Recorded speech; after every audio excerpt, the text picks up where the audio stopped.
Let me tell you something that this kind of stuff you just can't learn in school. You just can't learn in school. Like, we're not often taught this. You can internalize something for your benefit or for your detriment. And most of us are choosing detriment. Okay? So, what I mean by this is it's a very unconscious process that we've been doing since we were children. Humans we're always trying to negotiate meaning. What does this mean? What does this mean? And most of the time it's, what does this mean about me? Because I'm living in my body, so I'm always concerned. What does this mean about me? So when you were a child and somebody said something that was negative, somebody said something that was mean, you're ugly, you're unattractive, your shoes are dusty, whatever it was, you failed a grade, you got a bad grade, and it made you were made to feel bad about it. The teacher made you feel bad. Your classmates were saying different things. Maybe you were bullied a lot as a child. And all of those things, all of those circumstances, unconsciously, you were giving meaning to them. You were internalizing them and saying, well, what does this mean about me? Okay, because such and such says this and I was made to feel that way, that must mean I'm not worthy. I'm not valuable. I'm not good enough. I'm not. That's what we were doing. We were constantly internalizing things to our detriment. And this is the thing. Let's have grace for ourselves in that. Let's have grace in the fact that we didn't know. We like, who tells you this? Who tells you that somebody can make a mean comment to you as a child and you can say, well, no, that's not true. That's not true because I know I'm beautiful. I know I'm smart. That's not true what the teacher says, that I ain't gonna never be nothing. I know I am. Like, nobody tells us that, like, you actually get to choose the meaning behind the things that you take in. But because that process was so unconscious as a child, as adults, we still operate in it. Because it's a habit that we just sort of strengthened. You know what I mean? So if I was internalizing things constantly, negative things constantly as a child, and I was associating meaning with them as in I'm not valuable, I'm not worthy, I'm not good enough, oftentimes we still doing the same thing. We're allowing the opinions of others, perceived opinions of others, and sometimes the real deal opinions of others, and life circumstance to determine how we feel about ourselves. We're internalizing them. So this is the life circumstance. This is the negative opinion. This is you. But right here, there's a gap. And this gap is called associated meaning. It's called internalization. So this is the thing right here. This is the negativity. This is you. Right here in between, there is a gap. There is a space. And you get to decide how you're going to fill in this space right here. How you're going to internalize the situation. Now, this is the thing. You can internalize it for your benefit. You can internalize it for your detriment. And this is how most of us operate. We're internalizing things for our detriment because we've been doing it since we was children. And nobody told us how to balance or how to determine things for our benefit. So let me teach you. Let me be your teacher today, okay? The way you internalize things becomes the foundation of your self-esteem. So let me give you an example. Say you got a job offer, right? And you lowballed. And you know you shouldn't be paid that little. Like, you know what you bring. And you're just like, I can't believe they came at me with this low ass offer. They trying to play me. That's the thing.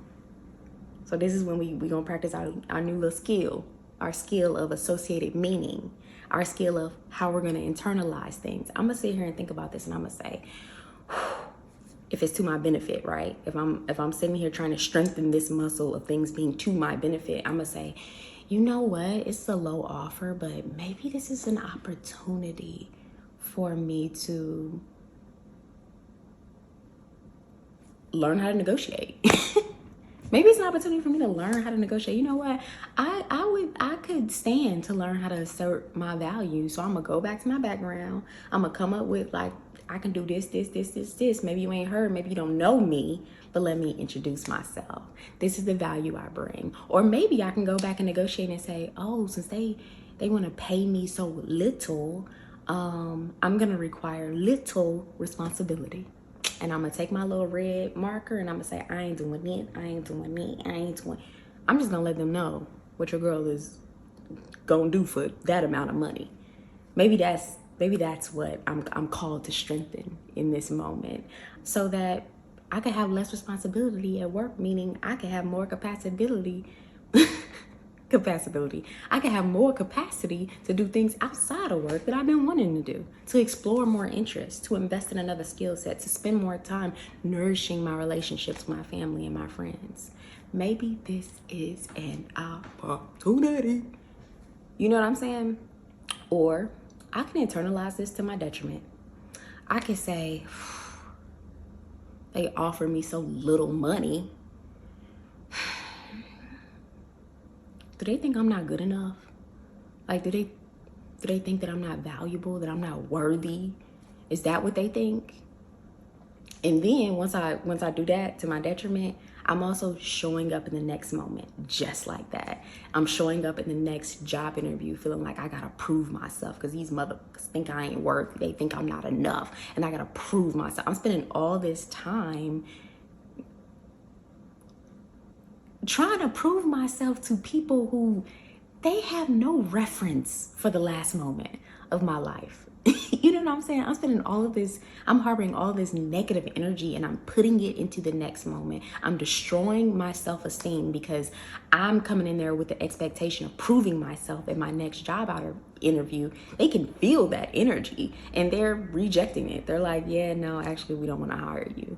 And so now I'm doubly hurt. Like I'm broke down because my intention was to prove myself and I just doubled down on my detriment. Do you see how that works? Like you have the opportunity. You have the opportunity in this space between the thing happening or the thing being said that you don't like, that don't feel good, and the way that you show up in yourself, there's this big window of opportunity for you to say, you know what, let me sit here and decide how I'm going to internalize this because I love myself. And so if you think I'm not going to love myself, you crazy. You crazy, man. You crazy because let my love for myself be the sanity that you need. The expectation is for you not to love yourself. Let's just get that out of the way now. Like, let's just be honest about it. The expectation is for you not to love yourself. Why? Because the expectation is set by a whole lot of people in this world who don't love themselves. So when people in life circumstances come at you in a way that feels low, it's because people don't love themselves. A lot of people don't love themselves, and that's just the truth. And that's actually something to have empathy for. You know what I mean? Like you don't expect me to love myself, but I'm going to anyway. I'm going to anyway. And so let's just figure out where do we go from here. And that's just real.